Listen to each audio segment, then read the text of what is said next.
Hi everyone from the Travel Inspired community. We're in a special place tonight, the so-called Castello Mediceo, because it was built by the Medici family of Florence. We're looking at some peacocks now.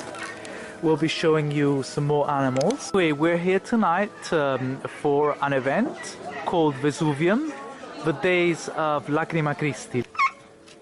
The turkey, who is very, very happy we don't have Thanksgiving here. A jet black, almost blue cock. It's so beautiful. Some ducks. Have you ever had a bath with a duck? Finally, a very large donkey. I'm not sure if you're aware, but the symbol of Naples' team is the donkey. And because the symbol of Juventus is the zebra, naughty football fans always depict the donkey riding the zebra. I was here tonight as a cheese taster representing ONAF. I'm going to be here on Sunday too, so I'm just going to show you around in the next few days.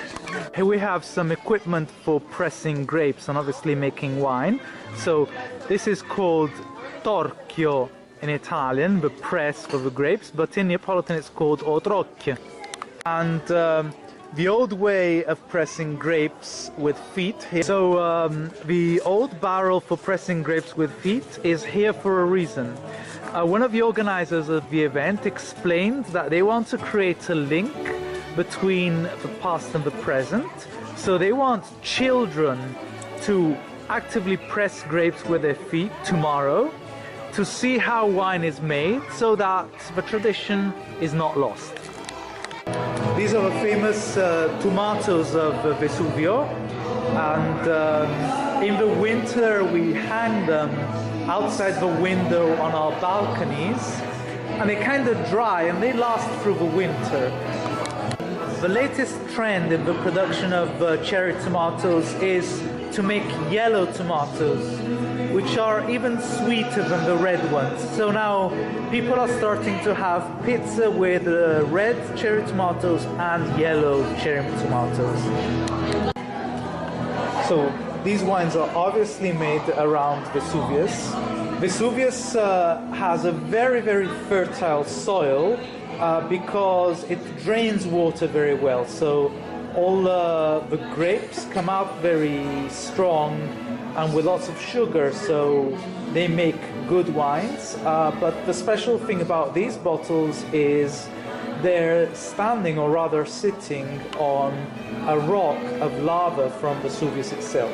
Capritone is indeed a local grape, but it's white wine, so it goes into the production of white Lacrima Christi, which is 80% Capritone and 20% Falanghina. That gives it that extra bouquet.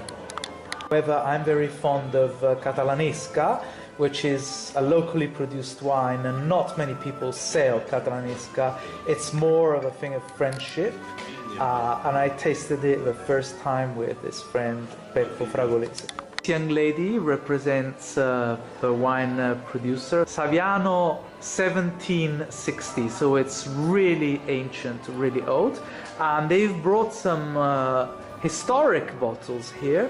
This bottle here is dated 1949. Will it still be good?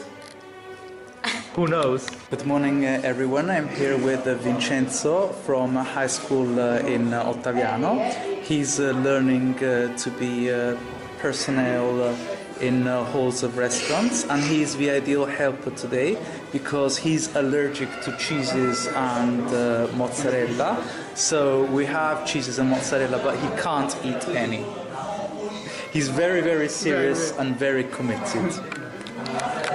The chefs today are preparing a Genovese, and the people are waiting very impatiently. We have to say that some of the people waiting are people actually working here and not the general public. The kids from school just got found out eating pasta with beans in the back room. Got you! Just tasted the China Pisanti, a product of the area of Vesuvius. It's a liqueur. It could be classified as a digestive, but maybe it's too complex. It's one of those things that you would drink when you feel like meditating, when you feel a little bit melancholy and you want to relax. We just learned the history of Don Ferdinando, a great Lacrima Christi from Vesuvius. This man here is the son of Don Ferdinando, Mr. Francesco Saviano. He decided to dedicate a wine to his father, and his father was the person who managed to get the DOC certification for Lacrima Christi wines. So Don Ferdinando is dedicated to Ferdinand, the father of Francisco. It has very long fermentation. It's kept in steel containers rather than wooden casks, because Francisco believes that wooden casks make all wines tannic, so the tannin prevails over the rest of the bouquet of the wine. So he has created a cleaner wine, and he claims you can really taste the volcano, the soil from where it comes from. This is goodbye everyone. We're leaving the Lacrima Christi Wine Festival with our cheeses and with Arturo, the donkey. And we're going to leave you with an old Neapolitan saying, "Allora capo ciuccia se perde l'acqua o sapone," which means it's no use washing the donkey's head. In other words, it's no use trying to persuade someone who is stubborn, because they're not going to change their minds. Goodbye everyone.